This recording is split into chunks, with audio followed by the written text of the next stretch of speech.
Former Vice President Joe Biden spending the day campaigning in Metro Detroit. His visit coming just hours before President Trump will be in West Michigan to hold a rally. Mara McDonald had a chance to talk one-on-one with the Democratic nominee. Mara, a stark contrast in campaigning from 2016.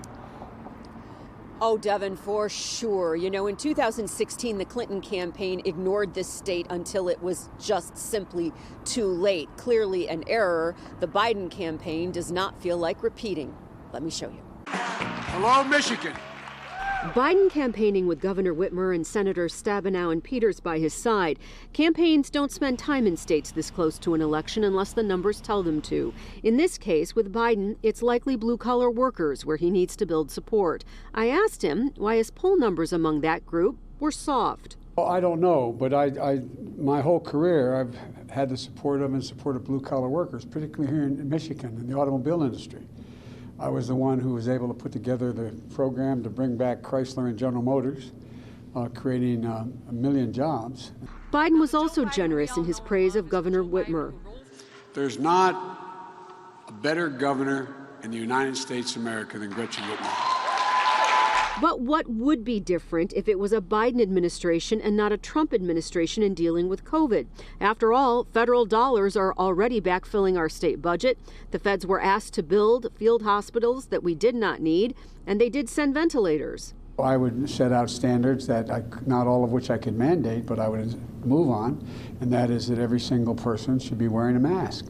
The head of the CDC held up a mask and said if, in fact, we wore these masks, it would save more lives between now and January than if we had a vaccine.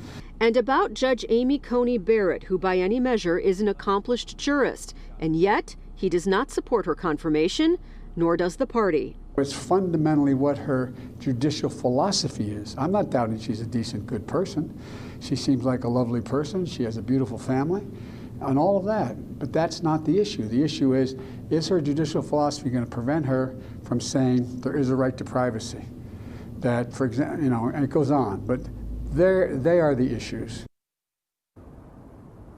Back here live, Biden had 2 campaign events today, one in Southfield, one in Detroit, and in talking to some campaign staff, they made it clear they expect the former vice president to be back in Detroit before Election Day. We are live downtown tonight. I'm Mara McDonald. Back to you. Yeah, all right, Mara. And with only 18 days to go until Election Day, the hotly contested Gary Peters-John James Senate race will be the focus of a special hour-long edition of Flashpoint coming up Sunday. Hope you'll join us at 10 a.m. You'll hear from both candidates. And then that will be followed by Meet the Press with Governor Whitmer, joining host Chuck Todd.